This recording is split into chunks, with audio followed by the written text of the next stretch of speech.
ജീവമൊഴി കാൽവരിനാഥന്റെ സ്നേഹമൊഴി തിരുനിറത്താൽ ജീവനേകും യേശുനാഥന്റെ ജീവമൊഴി ജീവധാര ജീവധാര ജീവധാര.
ദൈവ തിരുനാമത്തിന് മഹത്വം ഉണ്ടാകട്ടെ. വീണ്ടും വരുന്നവനായ യേശുക്രിസ്തുവിൻ്റെ സാക്ഷിയായിട്ട് എഴുന്നേൽക്കുവാൻ കർത്താവ് ബലഹീനനായ എനിക്ക് കൃപ തന്നതിനെ ഓർത്ത് ഞാൻ ദൈവത്തെ സ്തുതിക്കുന്നു, സ്തോത്രം ചെയ്യുന്നു. അന്ത്യകാല മുന്നറിയിപ്പുകൾ എന്ന വിഷയമാണ് ചില നാളുകളായിട്ട് നാം ചിന്തിക്കുന്നത്. വേദപുസ്തകത്തിൽ അനേകം മുന്നറിയിപ്പുകൾ ദൈവം നമുക്ക് നൽകുന്നുണ്ട്. എന്തിനാണ് ഈ മുന്നറിയിപ്പുകൾ? നമ്മൾ പാപത്തിലാണെങ്കിൽ നാം പാപം തിരുത്തി ദൈവത്തെങ്കിലേക്ക് തിരിയുവാൻ വേണ്ടിയിട്ടാണ്. നാം ദൈവത്തിൻ്റെ വഴിയിലല്ലെങ്കിൽ അത് പരിശോധിക്കുവാൻ വേണ്ടിയിട്ടാണ് ദൈവം നമുക്ക് മുന്നറിയിപ്പുകൾ നൽകുന്നത്. നാം ചഞ്ചലപ്പെട്ടു പോകാതെ നാം സൂക്ഷിച്ചു നിൽക്കുവാൻ വേണ്ടിയിട്ടാണ് ദൈവം നമുക്ക് മുന്നറിയിപ്പുകൾ നൽകുന്നത്. അന്ത്യകാല മുന്നറിയിപ്പുകൾ പറയുമ്പോൾ കർത്താവ് മത്തായിയുടെ സുവിശേഷം 24 അധ്യായത്തിൽ അനേക മുന്നറിയിപ്പുകളാണ് കർത്താവ് നമുക്ക് അവിടെ തരുന്നത്. അവിടെ ശിഷ്യന്മാർ യേശുക്രിസ്തുവിൻ്റെ അടുക്കൽ ഒലിവ് മലയിൽ വെച്ച് കർത്താവിനോട് ചോദിക്കുകയാണ്, അത് എപ്പോൾ സംഭവിക്കും? നിന്റെ വരവിനും ലോകാവസാനത്തിനും അടയാളം എന്ത് എന്ന് ഞങ്ങൾക്ക് പറഞ്ഞു തരണമെന്ന് ശിഷ്യന്മാർ യേശുവിനോട് അപേക്ഷിച്ചപ്പോൾ സംഭവിക്കാൻ പോകുന്ന കാര്യങ്ങൾ മുന്നറിയിപ്പുകളായിട്ടും അടയാളങ്ങളായിട്ടും കർത്താവ് പറയുകയാണ്. നമുക്ക് വായിക്കാം. വിശുദ്ധ മത്തായി എഴുതിയ സുവിശേഷം 24 അധ്യായം 3 വാക്യം. അവൻ ഒലിവുമലയിലിരിക്കുമ്പോൾ ശിഷ്യന്മാർ തനിച്ച് അവൻ്റെ അടുക്കൽ വന്നു. അത് എപ്പോൾ സംഭവിക്കുമെന്നും നിന്റെ വരവിനും ലോകാവസാനത്തിനും അടയാളം എന്ത് എന്നും പറഞ്ഞു തരണമെന്ന് അപേക്ഷിച്ചു. നിന്റെ വരവിനും ലോകാവസാനത്തിനും അടയാളം എന്ത് എന്ന് പറഞ്ഞു തരണമെന്ന് ശിഷ്യന്മാർ യേശുവിനോട് അപേക്ഷിച്ചപ്പോൾ യേശുക്രിസ്തു പറയുന്ന ചില വാക്യങ്ങളാണ് 24 അധ്യായത്തിൽ കാണുന്നത്. അവിടെ അനേകം മുന്നറിയിപ്പുകൾ നൽകുമ്പോൾ നമ്മൾ ഇതിനോടകം ചിന്തിച്ചതായ ചില മുന്നറിയിപ്പുകളുണ്ട്. കള്ളക്രിസ്തുക്കൾ അന്ത്യകാലഘട്ടത്തിൽ അന്ത്യനാഴികയിൽ എഴുന്നേറ്റ് വരുമെന്ന്. കള്ളക്രിസ്തുക്കൾ, താൻ ക്രിസ്തു എന്ന് പറഞ്ഞ് അനേകർ യേശുവിൻ്റെ പേരെടുത്ത് വരുമെന്ന്. കൾട്ടിസത്തെക്കുറിച്ചും അന്താരാധനയെക്കുറിച്ചും എല്ലാം നമ്മൾ ചിന്തിക്കുകയുണ്ടായി. അന്താരാധന, വിദ്യാഭ്യാസമുള്ളവർ പോലും അങ്ങനെയുള്ള കൂട്ടായ്മകളിൽ പങ്കെടുക്കുന്നുണ്ട്. താൻ ക്രിസ്തു എന്ന് പറഞ്ഞ് അനേകർ യേശു ക്രിസ്തുവിൻ്റെ നാമത്തിൽ നടക്കുന്നതായ ഫെലോഷിപ്പുകളിൽ അനേകർ പങ്കെടുക്കുന്നുണ്ട്. പ്രിയമുള്ളവരെ, എന്തുകൊണ്ടായിരിക്കും അനേകർ തെറ്റിപ്പോകുന്നത്? അതും കർത്താവായ യേശു ക്രിസ്തു പറയുന്നുണ്ട്. മർക്കോസിന്റെ സുവിശേഷം 12 അധ്യായം 24 വാക്യത്തിൽ പറയുന്നുണ്ട്, നിങ്ങൾ തിരുവെഴുത്തുകളെയും ദൈവശക്തിയെയും അറിയായിക കൊണ്ടല്ലയോ തെറ്റിപ്പോകുന്നത്. ദൈവത്തിൻ്റെ വചനം അറിയാത്ത ജനമാണ് തെറ്റിപ്പോകുന്നതെന്ന്. ദൈവത്തിൻ്റെ വചനം കേട്ട് ദൈവത്തിൻ്റെ ശക്തി തിരിച്ചറിയാത്തവരാണ് തെറ്റിപ്പോകുന്നതെന്ന്. സത്യത്തിൻ്റെ ആത്മാവ് വരുമ്പോഴോ അവൻ നിങ്ങളെ സകല സത്യത്തിലും വഴി നടത്തുമെന്ന് ദൈവത്തിൻ്റെ പരിശുദ്ധാത്മാവിനെ കുറിച്ച് പറയുന്നുണ്ട്. പരിശുദ്ധാത്മ വ്യാപാരമില്ലാത്ത കൂട്ടായ്മയിലുള്ളവരാണ് തെറ്റിപ്പോകുന്നത്. ദൈവത്തിൻ്റെ പരിശുദ്ധാത്മാ വ്യാപാരമുള്ള രംഗത്താണ് ഇരിക്കുന്നതെങ്കിൽ, ദൈവത്തിൻ്റെ പരിശുദ്ധാത്മാവ് വ്യാപരിക്കുന്ന വ്യക്തിയാണെങ്കിൽ അവൻ തെറ്റിപ്പോകുകയില്ല എന്ന്. സത്യത്തിൻ്റെ ആത്മാവ് വരുമ്പോൾ അവൻ നിങ്ങളെ സകല സത്യത്തിലും വഴി നടത്തും. എന്തുകൊണ്ടാണ് തെറ്റിപ്പോകുന്നത്? ദൈവം വചനം അറിയുന്നില്ല. പ്രിയമുള്ളവരെ, നിങ്ങൾ വചനം കേൾക്കുന്നവരാണോ? നിരന്തരം വചനം കേൾക്കണം. വചനത്തിലൂടെ ക്രിസ്തുവിനെ കണ്ടെത്തണം. ക്രിസ്തുവിനെ ഉയർത്തുന്ന വചനം കേട്ടുകൊണ്ട് ജീവിതം യേശുവിനായിട്ട് സമർപ്പിക്കണം. പോരാ, എവിടെയാണ് എനിക്ക് തിരുത്തുവാനുള്ളതെന്ന് തിരുവചനം കേൾക്കുമ്പോൾ പരിശോധിക്കണം. അലക്ഷ്യമായിട്ടോ അശ്രദ്ധമായിട്ടോ ആരും വചനം കേൾക്കാൻ പാടില്ല. കാരണം ദൈവത്തിൻ്റെ വചനം യോഹന്നാന്റെ സുവിശേഷം 1 അധ്യായം തുടങ്ങുന്ന എങ്ങനെയാണ്? ആദിയിൽ വചനം ഉണ്ടായിരുന്നു, വചനം ദൈവത്തോട് കൂടെയായിരുന്നു, വചനം ദൈവമായിരുന്നു എന്നാണ് പറയുന്നത്. വചനം ജഡമായി തീർന്നു, കൃപയും സത്യവും നിറഞ്ഞവനായി നമ്മുടെ ഇടയിൽ പാർത്തു. അവൻ്റെ പേരാണ് കർത്താവായ യേശു ക്രിസ്തു. യേശുവിൻ്റെ പേര് തന്നെ വചനമെന്നാണ്. ആ വചനം കേൾക്കുമ്പോൾ, ക്രിസ്തുവിനെ ഉയർത്തുന്നതായ വചനം കേൾക്കുമ്പോൾ, സത്യവചനം കേൾക്കുമ്പോൾ നാം ജീവിതം യേശുവിനായിട്ട് സമർപ്പിക്കണം. എവിടെയാണ് എനിക്ക് തിരുത്തുവാനുള്ളതെന്ന് പരിശോധിക്കണം. അപ്പോഴാണ് ദൈവത്തിൻ്റെ ആത്മാവ് പോലും വ്യാപരിക്കുന്നത്. യേശു ക്രിസ്തുവിനെ ഉയർത്തുന്നതായ വചനം കേൾക്കുമ്പോൾ യേശു ക്രിസ്തുവിൻ്റെ തിരുരക്തത്തിൽ ആശ്രയിക്കണം. പാപമോചനം ഒഴുകി വരുന്നതായ തിരുരക്തത്തിൽ ആശ്രയിച്ച് എൻ്റെ കർത്താവെ, എൻ്റെ ചെറുതും വലുതുമായ ഓരോ പാപങ്ങളും ഞാൻ ഏറ്റുപറഞ്ഞ് ഉപേക്ഷിക്കുകയും യേശു ക്രിസ്തുവിൻ്റെ തിരുരക്തത്താൽ കഴുകൽ പ്രാപിക്കുകയും ചെയ്യണം. അപ്പോൾ ദൈവത്തിൻ്റെ ആത്മാവ് ശക്തിയോടെ നിങ്ങളുടെ മേലും ഇറങ്ങാൻ തുടങ്ങും. ദൈവത്തിൻ്റെ ആത്മാവ് നിങ്ങളെ സകല സത്യത്തിലും വഴി നടത്തുകയും ചെയ്യും. ദൈവത്തിന് മഹത്വം, ദൈവത്തിന് സ്തോത്രം. പ്രിയമുള്ളവരെ, ദൈവത്തിൻ്റെ വചനം കേൾക്കുന്നവർ, തിരുവെഴുത്തുകളെയും ദൈവശക്തിയെയും അറിയാതെ പോകുന്നവരാണ് തെറ്റിപ്പോകുന്നത്. വചനം കേൾക്കുന്നവർ തെറ്റിപ്പോകുകയില്ല എന്ന്, വചനം അറിയുന്നവർ തെറ്റിപ്പോകുകയില്ല എന്ന്, ദൈവശക്തി അറിയുന്നവർ തെറ്റിപ്പോകുകയില്ല എന്ന്, ദൈവത്തിൻ്റെ പരിശുദ്ധാത്മാവുള്ളവർ തെറ്റിപ്പോകില്ല എന്ന് കർത്താവ് മുന്നറിയിപ്പായിട്ട് നൽകുകയാണ്. എന്തിനാണ് മുന്നറിയിപ്പ്? പ്രിയമുള്ളവരെ, നാം തെറ്റിപ്പോകാതിരിപ്പാനാണ്. എന്തിനാണ് മുന്നറിയിപ്പ്? നാം ഉറച്ചു നിൽക്കാൻ വേണ്ടിയിട്ടാണ്. ആകയാൽ യേശു ക്രിസ്തു വരുന്ന നാളും നാഴികയും അറിയാണ്ട് ഉണർന്നിരിപ്പനെന്നും ഒരുങ്ങിയിരിപ്പനെന്നും കർത്താവ് പറയുകയാണ്. ഒരുങ്ങിയിരിക്കാൻ വേണ്ടിയിട്ടാണ്, ഉണർന്നിരിപ്പാൻ വേണ്ടിയിട്ടാണ് ദൈവത്തിൻ്റെ തിരുവചനത്തിലൂടെ മുന്നറിയിപ്പുകളുടെ വചനങ്ങളെല്ലാം നാം കേൾക്കുന്നത്. ദൈവത്തിന് മഹത്വം. കർത്താവ് പിന്നെയും പറയുന്നു, മത്തായിയുടെ സുവിശേഷം 5, 6, 7 അധ്യായങ്ങൾ ഗിരിപ്രഭാഷണമാണ്.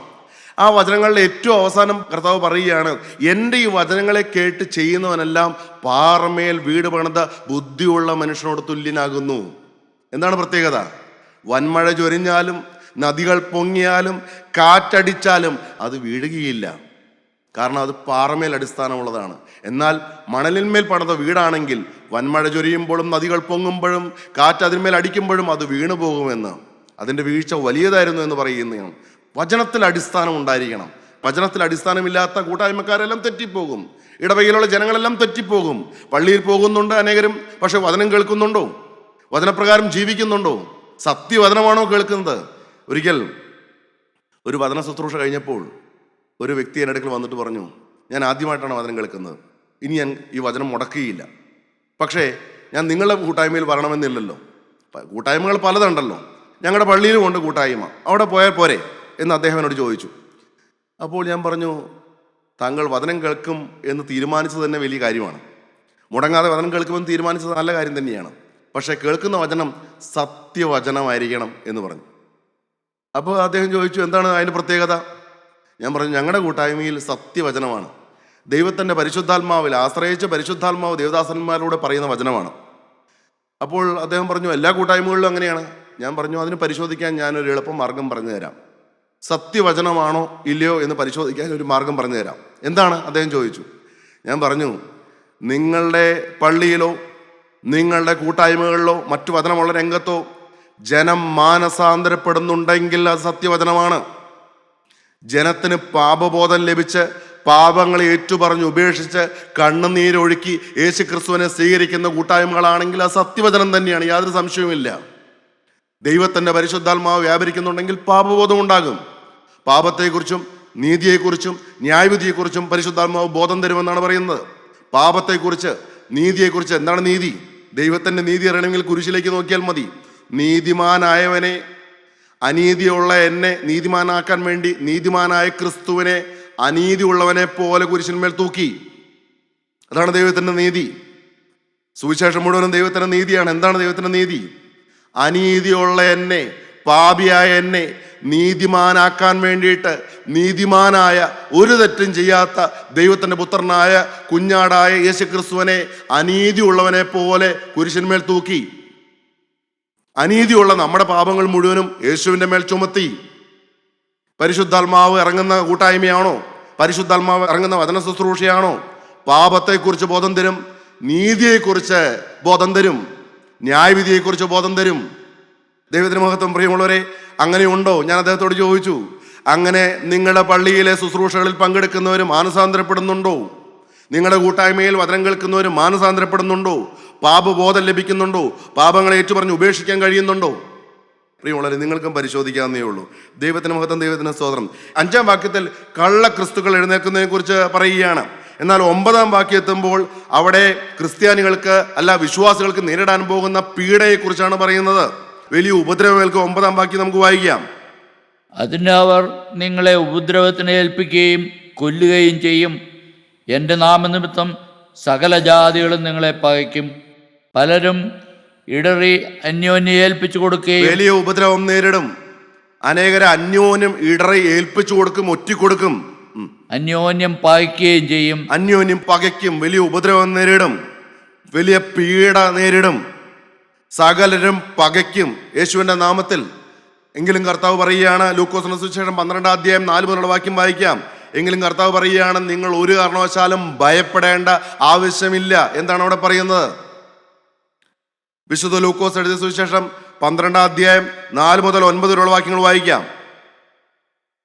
എന്നാൽ എൻ്റെ സ്നേഹിതന്മാരായ നിങ്ങളോട് ഞാൻ പറയുന്നത്, ദേഹത്തെ കൊന്നിട്ട് പിന്നെ അധികമായി ഒന്നും ചെയ്യുവാൻ കഴിയാത്തവരെ ഭയപ്പെടേണ്ട.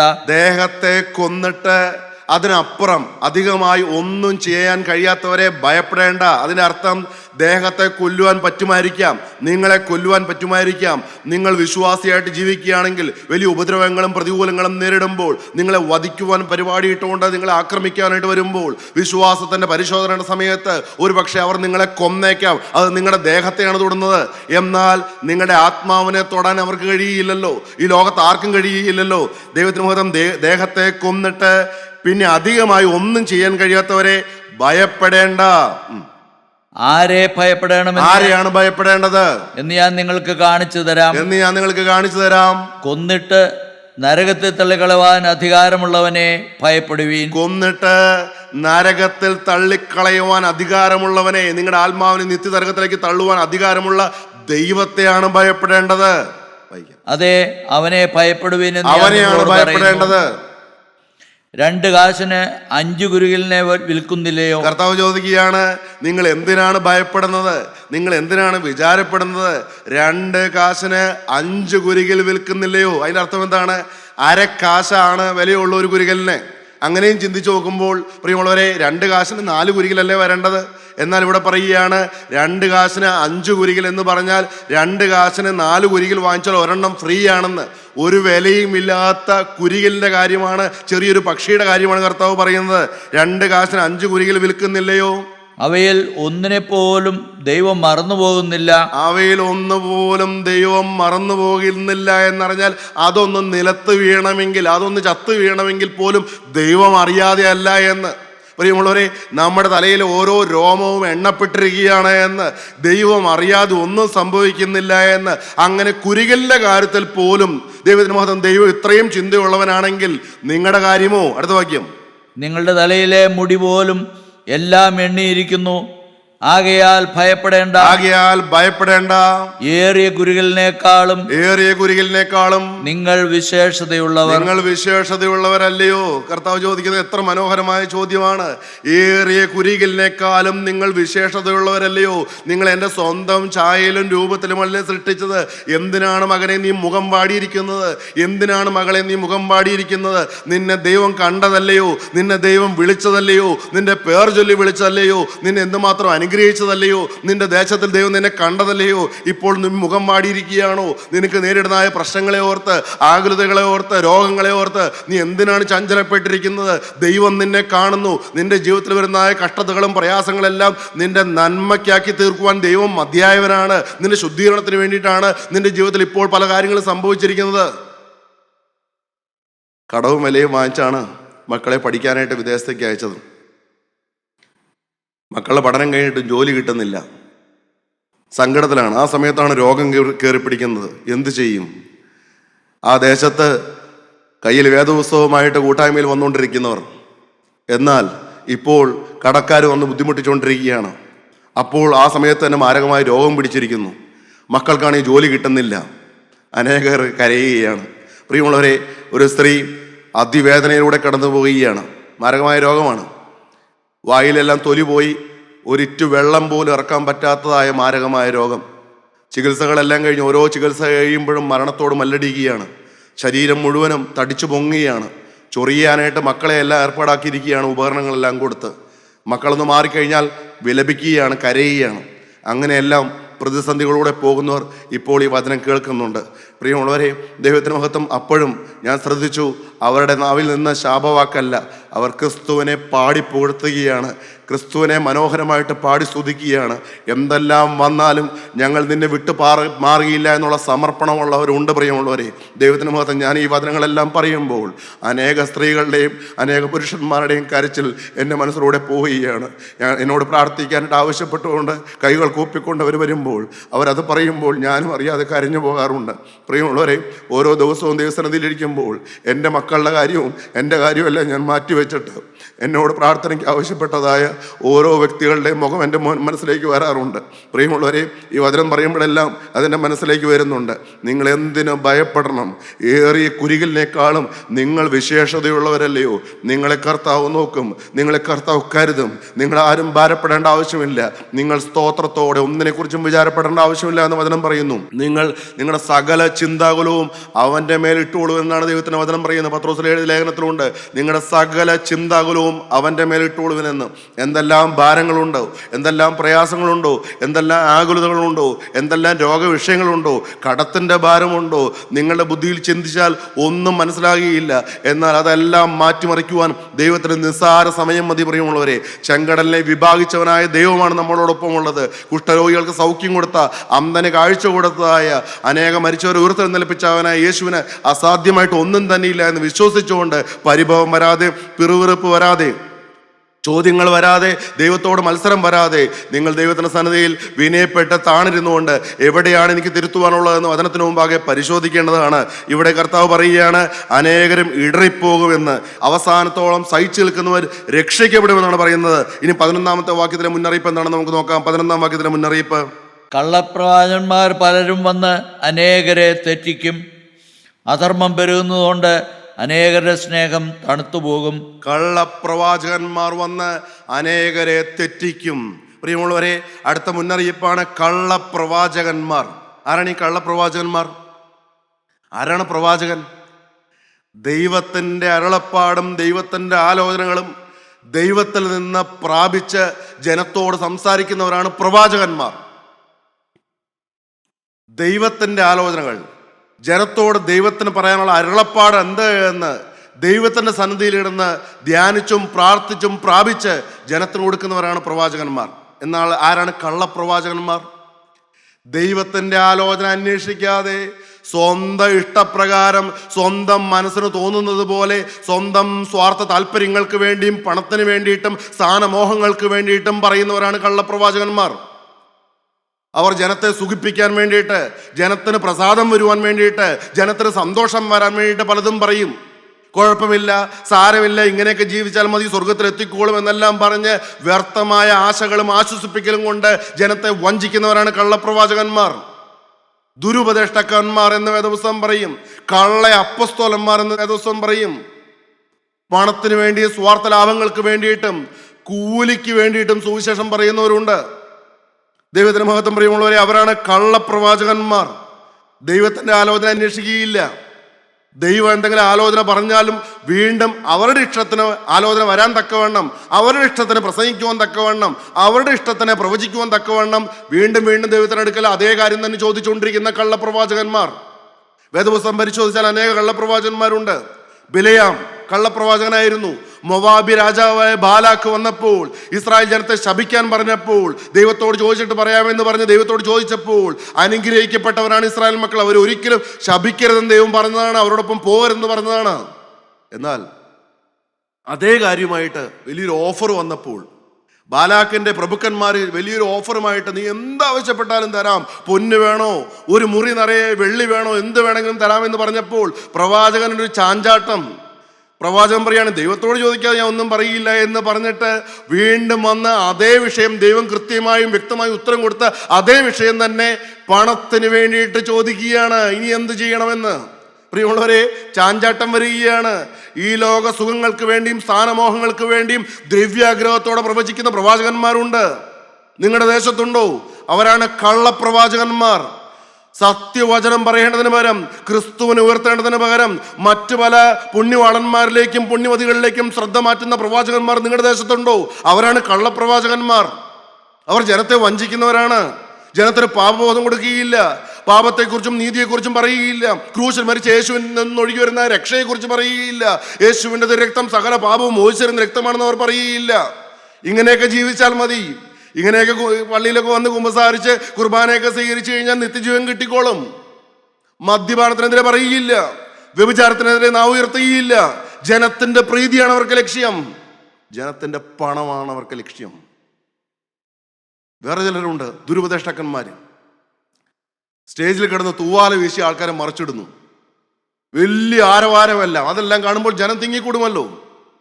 സത്യവചനം പ്രഘോഷിക്കാതെ, ക്രിസ്തുവിനെ ഉയർത്താതെ ജനം പാപത്തെ ഓർത്ത് അനുദപിക്കുവാൻ തക്കവണ്ണം പറയാത്തതായ കള്ളപ്രവാചകന്മാർ നിങ്ങളുടെ ദേശത്തുണ്ടോ? നിങ്ങളുടെ കൂട്ടായ്മയിലുണ്ടോ? നിങ്ങളുടെ പള്ളികളിലുണ്ടോ? പ്രിയമുള്ളവരെ, സൂക്ഷിക്കുക. രക്ഷയ്ക്കുള്ള ഏക മാർഗം കർത്താവായ യേശു ക്രിസ്തുവാണ്. ഞാൻ തന്നെ വഴിയും സത്യവും ജീവനും. യേശു ക്രിസ്തു എന്ന വഴിയിലൂടെ അല്ലാതെ ആർക്കും സ്വർഗത്തിലേക്ക് പ്രവേശിക്കാൻ കഴിയില്ല. യേശു ക്രിസ്തുവാണ് നിത്യജീവൻ നൽകുന്നവൻ. യേശുവിൽ വിശ്വസിക്കുകയും പാപങ്ങളേറ്റു പറഞ്ഞ് ഉപേക്ഷിക്കുകയും യേശുവിനെ രക്ഷിതാവും ദൈവമായിട്ട് ഹൃദയത്തിൽ സ്വീകരിക്കുകയും വിശുദ്ധ ജീവൻ തുടങ്ങുകയും ചെയ്തില്ല എങ്കിൽ എങ്ങനെ നിത്യജീവൻ കിട്ടും? യേശുവിൻ്റെ രക്തം സകല പാപവും മോചിച്ചിരുന്ന രക്തം. ആ രക്തത്താൽ കഴുകൽ പ്രാപിച്ചിട്ട് വീണ്ടും പാപം ചെയ്യുക എന്നുള്ളതല്ല, പാപത്തോട് അറപ്പും വെറുപ്പും വരുന്ന ഒരു ജീവിതം, പരിശുദ്ധാത്മാവിനെ പ്രാപിക്കുന്ന ജീവിതം. അതിനെക്കുറിച്ച് പ്രവാചകന്മാർ പ്രവചിക്കുന്നുണ്ടോ? ഇന്ന് എവിടെയാണുള്ളത്? ഇന്ന് ആരുടെ പാപമാണ് മാറുന്നത്? ഇന്ന് ലോകമയത്വമാണ്. ലോകസ്നേഹം ദൈവത്തോട് ശത്രുത്വമാകുന്നു എന്ന് ദൈവത്തിന് വചനമുള്ളപ്പോൾ ദൈവത്തിന്റെ ശത്രുവായി തീരുവാൻ തക്കവണ്ണം ലോകത്തെ സ്നേഹിച്ചാൽ അപകടമാണ് എന്ന് പറയേണ്ടതിന് പകരം ചിലർ പറയും, നിങ്ങൾ റിലാക്സ് ചെയ്യൂ, നിങ്ങൾ ലോകം മുഴുവനും പോയി കാണൂ. ഒരു അച്ഛൻ പറഞ്ഞതാണ്, നിങ്ങൾ ഉള്ളു തുറന്ന് ചിരിക്കാൻ വേണ്ടിയിട്ട് ചില സിനിമകളെല്ലാം പോയി കാണൂ. യേശുവിൽ നിന്ന് സമാധാനം പ്രാപിക്കാത്ത ആ വ്യക്തിക്ക് എങ്ങനെ സമാധാനത്തെക്കുറിച്ച് പറയാൻ പറ്റും? യേശുവിന്റെ പാദപീഠത്തിലാണ് വിശ്രമം, യേശുവിന്റെ പാദപീഠത്തിലാണ് ആശ്വാസം എന്ന് അനുഭവിക്കാത്ത വ്യക്തിക്ക് എങ്ങനെ മറ്റുള്ളവരോട് പറയാൻ പറ്റും? കള്ളപ്രവാചകന്മാരും ദുരുപദേഷ്ടാക്കന്മാരും. ദൈവത്തിന് മഹത്വം. കർത്താവായ യേശു ക്രിസ്തു അതൊരു മുന്നറിയിപ്പായിട്ടാണ് പറയുന്നത്. പ്രിയമുള്ളവരെ, ആരാണ് ഈ കള്ളക്രിസ്തു? ആരാണ് ഈ എതിർ ക്രിസ്തു? കള്ളക്രിസ്തു എന്ന് പറഞ്ഞാൽ ക്രിസ്തുവിനെ നിഷേധിക്കുന്നവരല്ല, പക്ഷേ താനാണ് ക്രിസ്തു എന്ന് അവകാശപ്പെടുന്നവരാണ് കള്ളക്രിസ്തുകൾ. വ്യാജമാണ്, പിശാചാണ്, ദുരാത്മാവാണ്. താൻ ക്രിസ്തു എന്ന് പറഞ്ഞ് ജനത്തെ വഞ്ചിക്കുന്നവരാണ് കള്ളക്രിസ്തുകൾ. എന്നാൽ എതിർ ക്രിസ്തു എന്ന് പറയുന്നാൽ ക്രിസ്തുവിനെ നിഷേധിക്കുന്ന പിശാചിന്റെ ആത്മാവാണ്. ദൈവത്തിന് മഹത്വം. ദൈവത്തിന് തൃത്വമുണ്ട്, പിതാവ്, പുത്രൻ, പരിശുദ്ധാത്മാവ്.